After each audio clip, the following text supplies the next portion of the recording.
Hello everyone, welcome to Krishi Valley YouTube channel. In this video, we will discuss the general agriculture questions. In this video, mainly we are going to discuss the 50 most expected multiple choice questions related to the general agriculture. This is part 1 and this series is very much helpful for your upcoming agriculture based exams, like if you want to crack IBPS A4 exams, UK SSC, AAO, ADO, FCI, ICI, JRF and the type of entrance exam where agriculture is there. So if you are new to my channel and have not subscribed, then please subscribe this channel and like and share this video. Now let's start. Question number 1. Which of the following is a fiber crop? Options are beetroot, jute, cotton, napier grass. Question में है कि कौन सा fibre crop है, तो question के according इनमें से कौन है जो फाइबर क्रॉप में आता है. Here the right answer is option B, that is jute. Jute is a type of a fibre crop. इसके बाकी की जो ऑप्शन हैं उनको देखते हैं. बीट रूट जो है, बीट रूट एक तरह का कैसा क्रॉप है, ये एक तरह का वेजिटेबल वाला क्रॉप है. कोकोनट जो है, कोकोनट जो है प्लांटेशन क्रॉप है. ओके. नैपियर ग्रास जो है एक तरह का पोएसी फैमिली यानी ग्रास फैमिली का क्रॉप है. तो यहाँ पे जो राइट आंसर है कि फाइबर क्रॉप पूछा गया है, फाइबर क्रॉप कौन है, that is the right answer is jute is the important fibre crop. Question number 2. What is the safe moisture level of seed storage? Options हैं 4 to 5%, B 20 to 25%, C 9 to 13%, D 2 to 4%. and here the right answer is option C, that is 9 to 13%. तो जो safe moisture level होता है वो होता है 9 to 13%. इसके अलावा जो डिफरेंट क्रॉप्स होते हैं उनका भी सिर्फ सेफ मॉइस्चर लिमिट होती है, वो हमको पता होनी चाहिए. फॉर एग्जांपल सीरियल्स, ठीक है, सीरियल्स का जो सेफ मॉइस्चर लेवल होता है इट इज़ अबाउट 12%. पल्सेस होती हैं, जितनी भी हमारी दालें होती हैं, दलहन फसलें, उनका जो सेफ मॉइस्चर है दैट इज़ 8 to 10%. और जितने भी हमारे ऑयल सीड्स होते हैं, ऑयल सीड्स का जो सबसे कम होता है दैट इज़ 6 to 8%. तो ये सारी वैल्यूज़ हमको याद होनी है. सीरियल्स को हम स्टोर करेंगे 12% मॉइस्चर पे, पल्सेस को 8 to 10 पे और ऑयल सीड्स को 6 to 8% मॉइस्चर में स्टोर करते हैं. तो यहाँ पे जो राइट आंसर है that is option C, 9 to 13%. Next question number 3. What is the viability of certified tagged seeds from the date of sample testing of all seeds? तो सर्टिफाइड सीड्स के जो टेस्टिंग हम करते हैं उसके बाद वो कितने डेट तक उनकी सीड्स की वायबिलिटी मेंटेन रहती है. Options are 18 months, 12 months, 9 months, none of the above. and here the right answer is option B, that is 12 months. Certified seeds बहुत ही इंपॉर्टेंट होते हैं. यहाँ पे आपको कुछ अदर इन्फॉर्मेशन दे देती हूँ, जैसे इसका टैग कलर, ठीक है. तो यहाँ पे जो सर्टिफाइड सीड्स का टैग कलर होता है वो कैसा होता है, it is blue colour. Certified seeds tag colour is blue. और जो डिफरेंट टाइप्स के सीड्स होते हैं लाइक ब्रीडर सीड्स का टैग कलर होता है येलो. इसके अलावा और भी सीड्स होते हैं लाइक फाउंडेशन सीड्स का टैग कलर होता है white. Registered seeds are purple orange colour और सर्टिफाइड्स तो ब्लू होते हैं, ठीक है.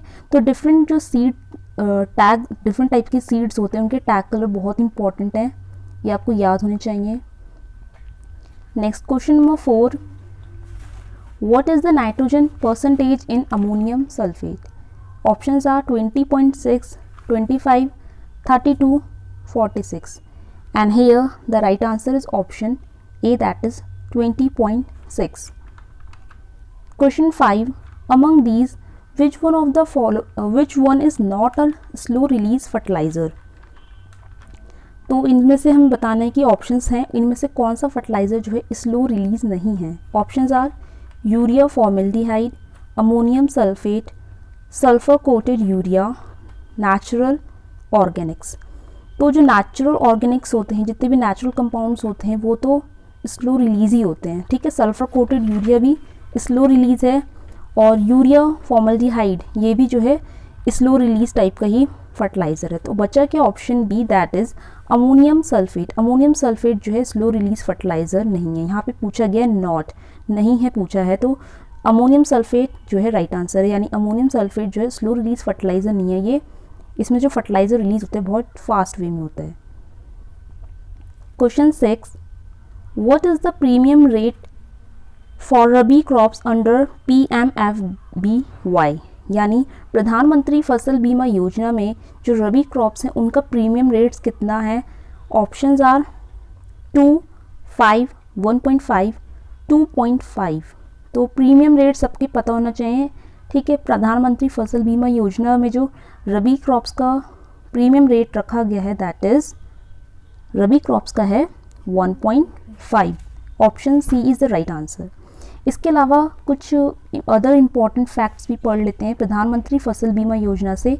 ये स्टार्ट कब हुई थी, बहुत इंपॉर्टेंट स्कीम है। ये स्टार्ट हुई थी 18 फरवरी 2016, ठीक है। ईयर याद रखना है, 2016 में स्टार्ट हुई है, अगर पूरी डेट आएगी तो याद रखना है 18 फैब, ठीक है। 18 फरवरी 2016 में प्रधानमंत्री फसल बीमा योजना को स्टार्ट करा था हमारे प्रधानमंत्री मिस्टर नरेंद्र मोदी ने, और इसमें 3 तरह के प्रीमियम रेट्स को डिसाइड करता है। प्रीमियम रेट्स भी इंपॉर्टेंट हैं, तो यहाँ पे जो मेन प्रीमियम रेट्स हैं वो क्या थे। सबसे कम था रबी क्रॉप्स का, ठीक है, दैट इज़ 1.5, ठीक है। 1.5 प्रीमियम रेट डिसाइड करा था रबी क्रॉप्स प्लस ऑयल सीड्स में, ठीक है। तो यहाँ पे क्वेश्चन में रबी क्रॉप्स पूछा गया था, रबी क्रॉप्स होता या ऑयल सीड होता, दोनों के केस में 1.5% प्रीमियम रेट है। उसके अलावा 2% प्रीमियम रेट डिसाइड करा था खरीफ क्रॉप्स में, और 5% प्रीमियम रेट डिसाइड करा था एनुअल क्रॉप्स या फिर हॉर्टिकल्चर क्रॉप्स के लिए। तो 3 प्रीमियम रेट्स आपको याद रखने, 1.5%, 2% and 5%। Next question 7, which among the following crop has CRI as a critical irrigation stage? Options are wheat, rice, maize, bajra. Question पूछा गया है कि जो क्रिटिकल स्टेज होती है, जो इरिगेशन के लिए क्रिटिकल स्टेज है CRI स्टेज, वो किस में होती है। तो CRI स्टेज किस क्रॉप में होती है, right answer is option A that is wheat. तो गेहूं में जो होती है CRI स्टेज बहुत ही क्रिटिकल होती है इरिगेशन के लिए। और CRI स्टेज के बारे में पढ़ लेते हैं, एक इम्पॉर्टेंट फैक्ट कि जो व्हीट क्रॉप होता है उसमें CRI स्टेज आती कब है, ठीक है। तो ये आती है 21 डेज आफ्टर सोइंग, ठीक है। तो गेहूं को जब हम सोइंग करते हैं उसकी 21 डेज बाद उसमें CRI स्टेज आती है। CRI स्टेज का फुल फॉर्म क्या है, that is crown root initiation stage. और किस साइंटिस्ट ने इसको दिया था, CRI stage is given by RL Bhardwaj, okay. तो ये इंपॉर्टेंट है, RL भारद्वाज साइंटिस्ट हैं, इन्होंने जो है CRI स्टेज यानी क्राउन रूट इनिशिएशन स्टेज जो है व्हीट में दी थी, और जो कि 21 डेज बाद आती है। Question number 8, rotting of stem at ground level disease is known as. Options are wilt, foot rot, leaf curl, rust, and here the right answer is option B that is foot rot, ठीक है। जो rotting होती है STEM का वो भी ground level से, ठीक है। तो कोई भी हमारा प्लांट होता है, ये ग्राउंड लेवल हो गया, और ये हमारा प्लांट है सपोज, तो उसके अगर नीचे बेस में ग्राउंड लेवल में ही अगर उसकी रॉटिंग हो जाती है that is referred as foot rot, उसको हम बोलते हैं फूट रॉट। तो here right answer is foot rot. Next question number 9, pegging and pod formation stage occurred in which among the following crop? Options are groundnut, sesame, wheat, soybean, and here the right answer is option A that is groundnut. तो जो paging होता है, pot formation होता है, ये किस में होता है, ग्राउंडनट में होता है। ग्राउंडनट के कुछ इंपॉर्टेंट फैक्ट्स आपको पता होने चाहिए। ग्राउंडनट का साइंटिफिक नेम, इसकी फैमिली, ओके। तो उसका साइंटिफिक नेम है एराकिस हाइपोजिया, फैमिली है leguminosae. Question number 10, E-NAM was launched in which year? Options are 2014, 2015, 2016, 2017। तो यहाँ पे E-NAM कब लॉन्च हुई ये बताना है। Here the right answer is option C that is 2016। E-NAM बहुत ही फेमस स्कीम है, that is national agriculture market, और ये स्कीम जो है स्टार्ट करी थी प्रधानमंत्री नरेंद्र मोदी ने 2016 में। और अगर पूरी डेट आपको याद रखनी तो आप उसकी पूरी डेट भी आज रख सकते हो। E-NAM जो एक्चुअली में स्टार्ट हुआ था वो हुआ था 14 14 अप्रैल 2016, ये पूरी इसकी डेट है। इनाम कब स्टार्ट हुआ था? 14 अप्रैल 2016 में। Question number 11, in which disease gall formation of root occurs? Options are leaf spots, leaf curl, powdery mildew, root knot nematode. बहुत सिंपल क्वेश्चन है, इसका आंसर है option D, that is root knot nematode. तो root knot nematode में बहुत ही important symptom होता है gall formation. Question number 12, which state has highest alkaline soil? Options are UP, Gujarat, Punjab, West Bengal. And here the correct answer is option A, that is UP, यानी उत्तर प्रदेश में सबसे ज़्यादा एल्कलीन सॉइल है। क्वेश्चन नंबर 13 है, in which year power tiller was introduced in India? तो भारत में power tiller कब introduce हुआ था, किस साल इंट्रोड्यूस हुआ था? ऑप्शन है 1945, 1950, 1963, 1972। And here the right answer is option C, that is 1963. In the year 1963, power tiller was introduced in India. Question number 14, which among the following is growth retardant? Options are triple C, MH, TBA, all of these. And here the right answer is option D, that is all of these. ये सारे जो हैं chemical, ये सारी growth retardants होते हैं, यानी plant की ग्रोथ को रिड्यूस करने का काम करते हैं। Question number 15, which is a systemic fungicide? इनमें से कौन सा सिस्टमिक फंजीसाइड है? Options are zineb, mancozeb, carbendazim, butachlor. And here the correct answer is option C, that is carbendazim. Carbendazim जो है सिस्टमिक फंजीसाइड है। Question number 16, The United Nations General Assembly has declared 2022 to the National Year of। तो जो United Nations हैं, UN है, उसने 2022 को क्या डिक्लेयर करा है, कौन सा नेशनल ईयर डिक्लेयर करा है?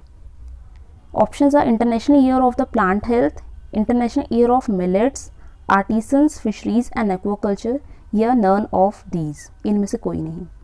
तो यहाँ पे जो करेक्ट आंसर है that is option C, artisans, fisheries and aquaculture, यानी जो हमारा 2022 है उस वो क्या है, international year of artisans, fisheries and aquaculture. ठीक है, इसके बारे में आप एक पॉइंट और याद रख सकते हैं कि जो प्रीवियस ईयर था यानी 2021 था, तो वो किसका इंटरनेशनल ईयर था? जो 2021 था, it is the international year of economy and sustainable development. Question number 17, October 7 is celebrated as which day? तो 7 अक्टूबर को हम क्या सेलिब्रेट करते हैं? Options are world milk day, world cotton day, world environment day, world education day, agriculture education day. And here the correct answer is option B, that is world cotton day. तो 7 अक्टूबर celebrate करते हैं world cotton day.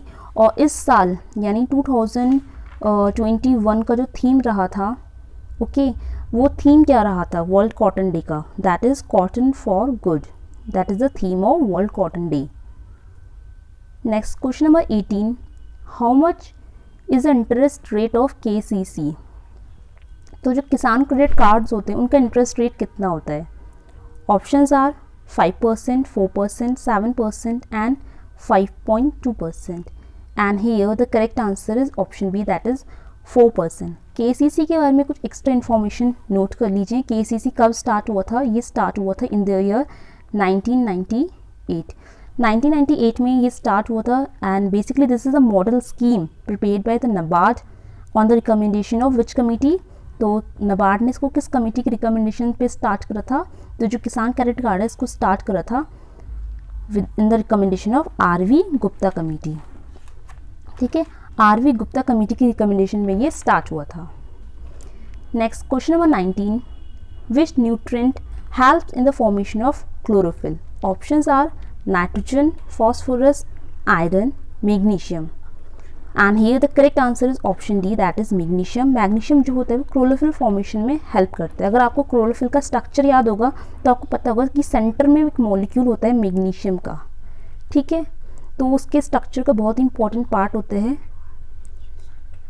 Next question number 20, India's biggest aromatic garden boosting of 140 species has been developed at, यानी India का सबसे बड़ा aromatic garden जिसमें 140 species को रखा गया है वो कहाँ पे इस्टेब्लिश हुआ है? Options are Kolkata, Hyderabad, Nainital, Bikaner.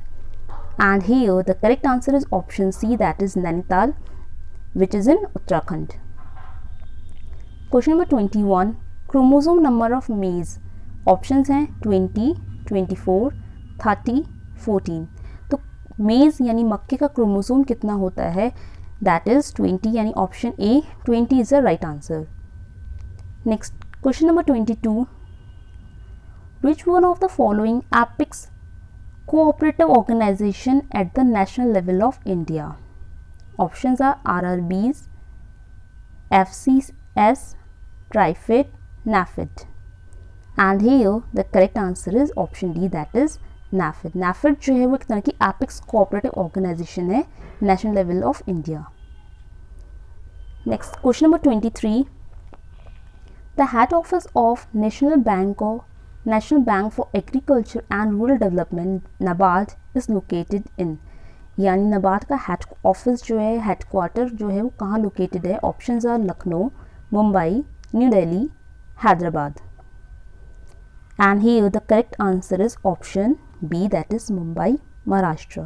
तो NABARD का जो हेडक्वार्टर है वो है मुंबई, महाराष्ट्र में. ठीक है. NABARD जो है, NABARD के बारे में इम्पॉर्टेंट एक फैक्ट आपको याद रखना है कि NABARD का फॉर्मेशन कब हुआ था? दैट इज़ ऑन 12 जुलाई 1982. ठीक है. 12 जुलाई 1982 में NABARD का फॉर्मेशन हुआ था. इसका हेडक्वार्टर जो है मुंबई में है. इसके जो प्रेजेंट सीईओ हैं, प्रेजेंट सीईओ वो कौन है? That is doctor GR Chintala. ये इम्पोर्टेंट है. ठीक है. डॉक्टर चिंतला जो है इसके प्रेजेंट सीईओ हैं. ये आपको याद रखना है NABARD के प्रेजेंट सीईओ का नाम, और उसकी फॉर्मेशन डेट जो है 12 जुलाई 1982 है. Next, question number 24. Where is the Central Food Technological Research Institute CFTRI situated? Options are Lucknow, Mysore, Karnal, Bangalore. And here the right answer is option B, Mysore, that is in Karnataka. CFTRI का headquarter Mysore, Karnataka में है. Question number 25. राष्ट्रीय कृषि विकास योजना was launched in the year. Options are 2003, 2004, 2006, 2007. तो राष्ट्रीय कृषि विकास योजना बहुत ही फेमस योजना है, स्कीम है. ये कब लॉन्च हुई थी, किस साल ये लॉन्च हुई थी? And here the correct answer is option D, that is 2007. तो 2007 में कृषि विकास योजना जो थी लॉन्च हुई थी. Next, question number 26. National seed policy 2002 is based on the recommendation of. Options are Kelkar committee, MV Rao committee, YV Reddy committee, Abhijit Sen committee. तो जो नेशनल सीड पॉलिसी 2002 में थी ये किसके रिकमेंडेशन पे बनी थी? राइट आंसर है MV राव कमिटी. ठीक है. MV राव कमिटी के रिकमेंडेशन से नेशनल सीड पॉलिसी 2002 क्रिएट हुई थी. Question number 27. Who decides the minimum support price MSP for agriculture crops in India? ठीक है. हर साल हर क्रॉप्स के लिए क्या होती है? MSP यानी मिनिमम सपोर्ट प्राइस डिसाइड होता है. ये हर साल चेंज होता रहता है. ठीक है. तो ये MSP डिसाइड कौन करता है? Options are agriculture cost and price commission, AP, ACPC, ministry of commerce, ministry of agriculture, NABARD.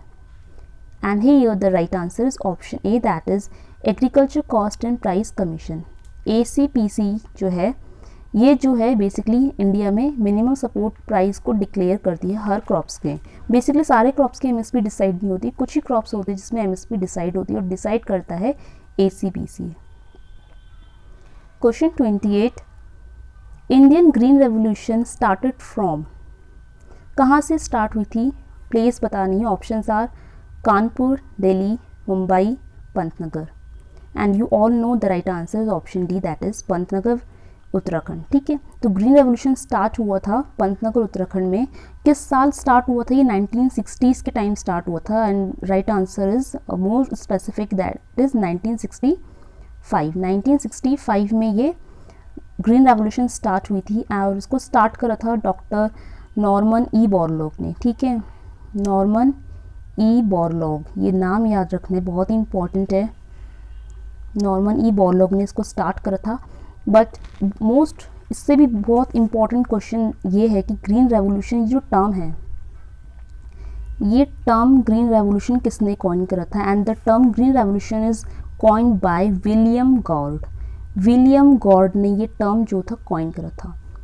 And जो नॉर्मन ई बोरलॉग ने जिसने स्टार्ट करा था green revolution, he is known as the father of green revolution. ठीक है, the father of green revolution is Norman E Borlaug. But India में अगर बात करें who is the Indian father of green revolution, तो Indian father is doctor MS Swaminathan. तो ये कुछ साइंटिस्ट के नेम अब तक जो हमने बोले सबको याद रखना है। ग्रीन रेवोल्यूशन टर्म दिया था विलियम गॉर्ड ने, और ग्रीन रेवोल्यूशन के फादर हैं नॉर्मन ई बोरलॉग, लेकिन इंडियन फादर हैं that is MS Swaminathan. Next question 29, among the following crop rotations which is good for increasing soil nutrient status? Options are rice, wheat, groundnut, wheat, pearl millet, wheat, sorghum, wheat. तो कौन सा cropping system है जिसकी वजह से soil का nutrient status increase होगा? Right answer is option B, that is groundnut, wheat. Why it is so? Because जो ग्राउंडनट है, यू ऑल नो ग्राउंडनट कैसा क्रॉप है? लेग्यूम क्रॉप है। ठीक है, and legumes you all know, जो रॉयल लेग्यूम्स होते हैं वो सॉइल में नाइट्रोजन की अवेलेबिलिटी को मेंटेन करने का काम करते हैं।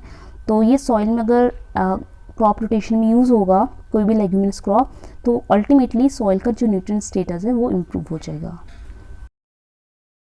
नेक्स्ट क्वेश्चन 30, शभागी धन that is IR 7437177011 is a conventionally breed drought tolerant variety of which crop?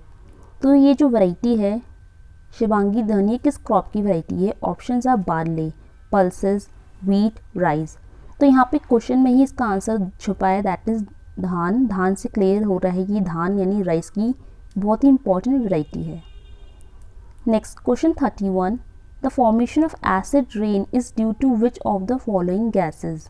Options are option A CO2 and CO, option B SO2 and CO2, option C NO2 and SO2, option D CO2 and O3।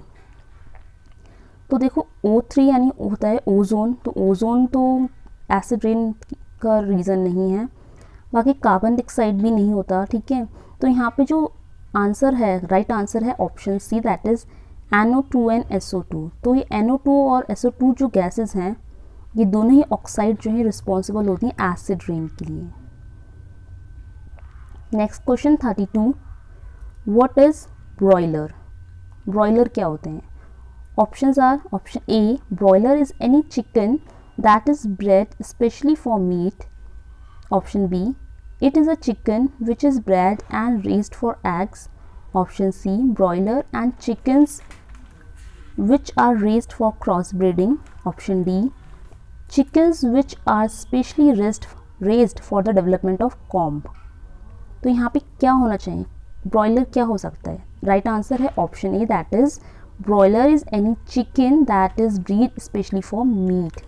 ठीक है, तो यानी breeder broilers जो होते हैं वो basically meet purpose के लिए ही रियर की मतलब पाले जाते हैं। चिकन्स होते हैं यानी पोल्ट्री होती हैं सिंपली। ठीक है, पोल्ट्री ब्रीड्स होती हैं, पोल्ट्री की वो ब्रीड्स जो मीट पर्पस के लिए रियर की जाती हैं, दे आर कॉल्ड ब्रॉयलर। ठीक है, इसके अलावा एक टर्म और होता है ब्रॉयलर के अलावा, दैट इज़ लेयर। ठीक है, लेयर्स क्या होती हैं?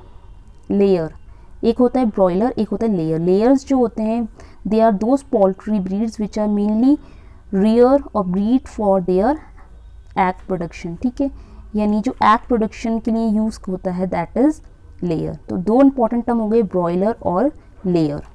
Next question 33, which is the home of Alphonso mango? Options are Ratnagiri, Malda, Vijayawada, Banaras. And here the correct answer is option A, that is Ratnagiri.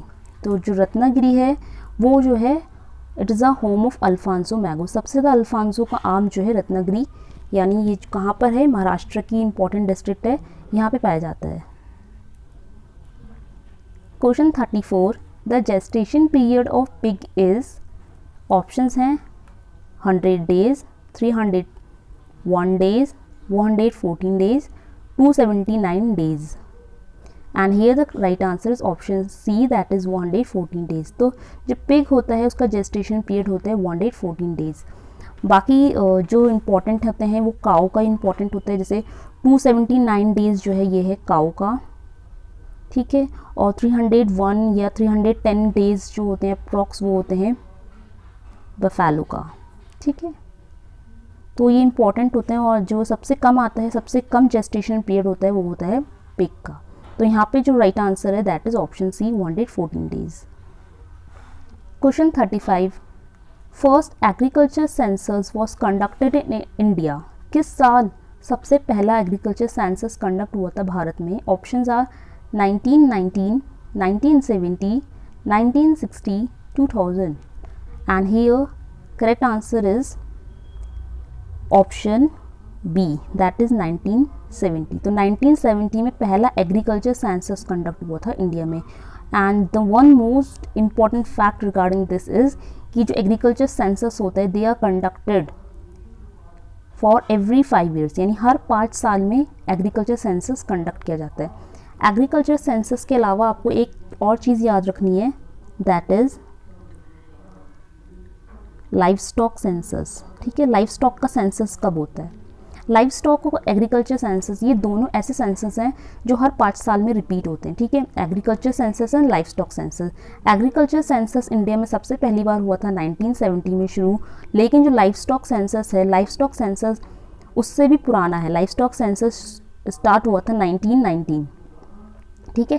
तो अगर क्वेश्चन में लाइव स्टॉक सेंसस पूछा होता तो option A that is 1919 right answer होता, लेकिन question में पूछा क्या, एग्रीकल्चर सेंसस जो कि 1970 में हुआ था, ओके। तो here the right answer is option B, 1970। Question 36, the first ACREP all India coordinated research project was started in maize in the year, ठीक है। सबसे पहला ACREP मेज में स्टार्ट हुआ था किस साल?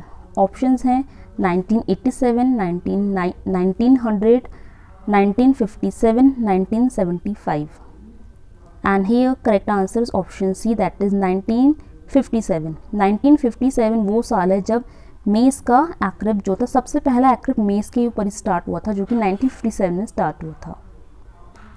Question 37, Solapur Lal is a bio-fortified variety of which crop? Options are potato, tomato, pomegranate, beetroot। तो यहाँ पे आप देख रहे हो सोलापुर लाल है, लाल मीन्स होता है रेड। तो इनमें से कौन सी क्रॉप है जो एकदम रेड होती है? जैसे टमाटो, पोमीग्रेनेट और बीटरूट, ये सब लाल होते हैं। आलू तो कहीं से कहीं तक लाल होता नहीं, तो ये ऑप्शन हमारा कैंसिल हो गया। अब इन 3 ऑप्शंस हमारे पास हैं, तो इनमें से करेक्ट आंसर क्या होगा? सोलापुर लाल। सोलापुर जो है कि बहुत ही फेमस प्लेस है जहाँ, और किस क्रॉप के लिए फेमस है? वो है पोमीग्रेनेट। तो यानी सोलापुर लाल जो है पोमीग्रेनेट की बहुत ही इंपॉर्टेंट वैरायटी है। यहाँ पे राइट आंसर है option C, that is pomegranate. Pomegranate जो है सोलापुर लाल की एक सोलापुर लाल जो कि एक बायोफोर्टिफाइड वैरायटी है पोमीग्रेनेट की। Question 38, golden egg was developed in Australia as a genetic modified egg for medicinal purpose in which year? Options are 1999, 2000, 2006, 1989। तो जो गोल्डन एग होता है, एक होता है गोल्डन राइज, ठीक है।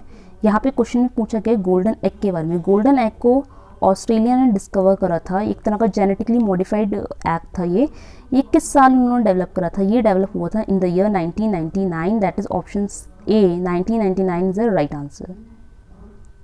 Question 39, crop which is grown to supplement the yield of main crop, यानी ऐसी कौन सी क्रॉप होती है जो मेन क्रॉप की यील्ड को सप्लीमेंट करती है, बढ़ाती है?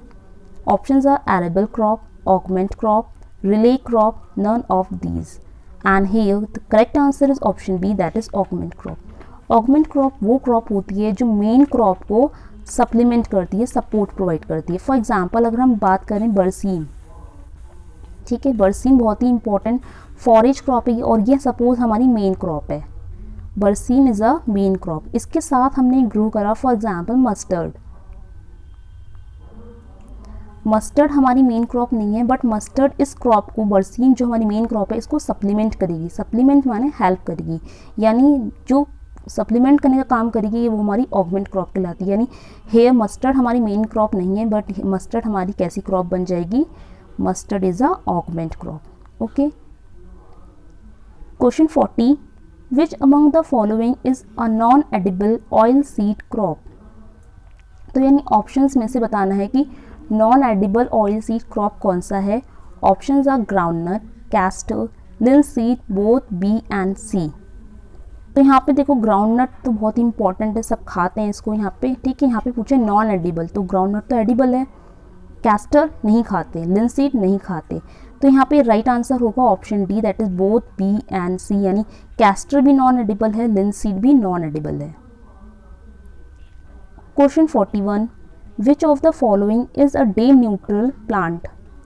इनमें से कौन सा ऑप्शन है, कौन सा क्रॉप है जो कि डे न्यूट्रल प्लांट है? Options are cotton, tomato, sunflower, all of the above. तो यहाँ पे डे न्यूट्रल पूछा गया है, तो डे न्यूट्रल तो सारे ही हैं, तो यानी option D, that is all of the above, यानी cotton, tomato, sunflower, all these crops are day neutral. Question 42, which of the following is called sugar bowl of the world? ठीक है, तो sugar bowl of the world किसको कहा गया है? Options are Brazil, Cuba, Mexico, America. Here correct answer is option B, that is Cuba.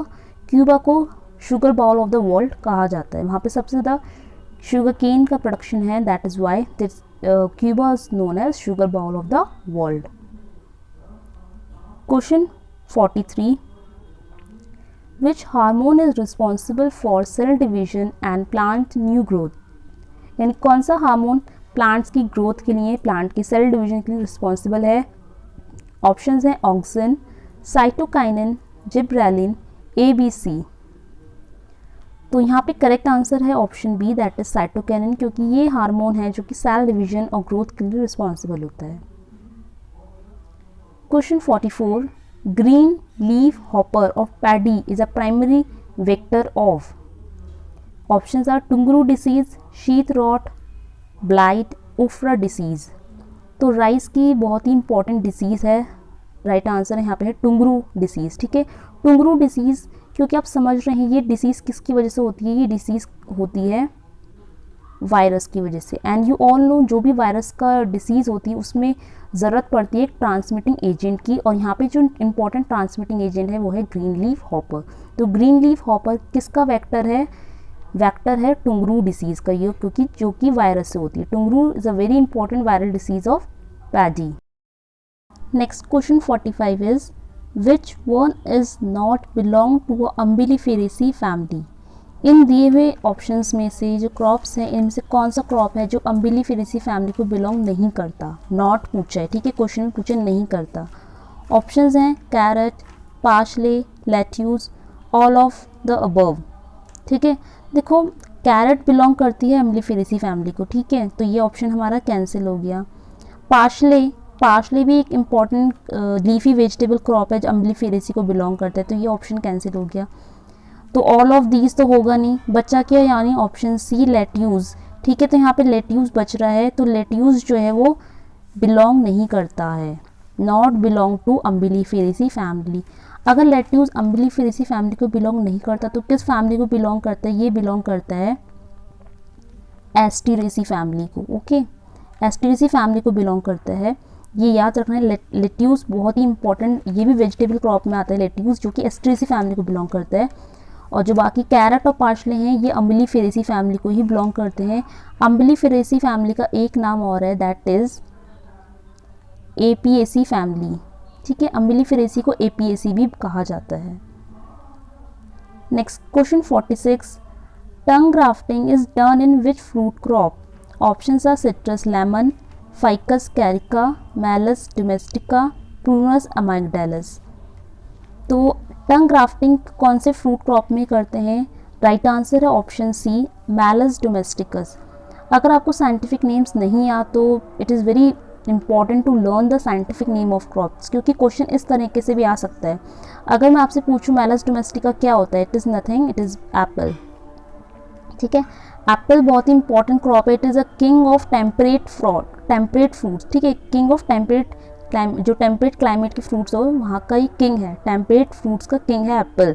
Scientific name है इसका malleus domestica, और इसमें ही हम करते हैं tongue grafting. Question 47, Malpura breed of sheep which is famous for meat production. This breed is native of which place? Options are Agra UP, Tonk Rajasthan, Uttarakhand, Shekhawati region. And here the correct answer is option B, that is Tonk Rajasthan. तो मालपुरा जो कि बहुत ही important breed है sheep की, भेड़ की, जो कि मीट पर्पस के लिए बहुत ही इंपॉर्टेंट ब्रीड है, जो कि कहाँ की नेटिव है, ये है टोंक राजस्थान की. Question 48, which elements are specially soluble in soil. कौन सा एलिमेंट जो होते हैं सॉल्युबल होते हैं सॉइल में? Iron, aluminium, manganese, all of these. तो यहाँ पे राइट आंसर है option D, all of these, यानी सारे एलिमेंट्स जो हैं वो सॉल्युबल रहते हैं सॉइल में. Question 49, ozone day is observed on.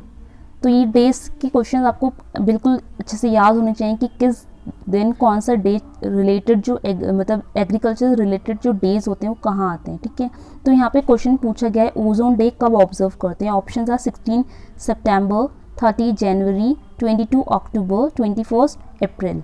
Here correct answer is option A, that is 16 September. 16 सितंबर को, ठीक है, हम ओजोन डे ऑब्जर्व करते हैं. और इस साल 2021 का क्या थीम रहा था? ओजोन का थीम रहा था मॉन्ट्रियल प्रोटोकॉल को लेके. ठीक है, तो it is very important. Ozone day celebrated on 16 September. Last question number 50, that is parasitic weed associated with mustard is. यानी मस्टर्ड के साथ कौन सा पैरासिटिक वीड साथ में पाया जाता है? Options are striga, loranthus, cuscuta, orobanche. And here correct answer is option D, orobanche. Orobanche बहुत ही इंपॉर्टेंट वीड है जो कि मस्टर्ड के साथ पाया जाता है. ये एक तरह का पैरासिटिक वीड है. हाउ? क्योंकि ये जो है टोटल रूट पैरासाइट में काउंट होता है. Orobanche is very important total root parasite. और ओरोबांके का कॉमन नेम होता है broom rape. Orobanche commonly called broom rape, common name है इसका ब्रूम रेप, और टोटल रूट पैरासाइट है it. And another important fact related to orobanche is that it is a native of North America. ठीक है, ये north America का native weed है, total root parasite में इंक्लूड होता है. इसके अलावा जो बाकी जो एग्जांपल्स हैं उनको भी डिस्कस करते हैं. जैसे ओरोबांके जो है वो है हमारा टोटल रूट पैरासाइट. ठीक है, रूट पैरासाइट वीड में आता है. कस्कटा जो है वो है टोटल स्टेम पैरासाइट. लोरेंथस जो है वो है सेमी स्टेम पैरासाइट. और स्ट्रिगा जो है सेमी रूट पैरासाइट. ओके, ये बहुत ही इंपॉर्टेंट चार वीड्स होते हैं, इनको इसी फॉर्म में याद रखना होता है. और orobanche total root, striga semi root, cuscuta total stem parasite, loranthus semi stem parasite. So hope so this video is very much helpful for your upcoming exams, and keep watching. Thank you and all the best.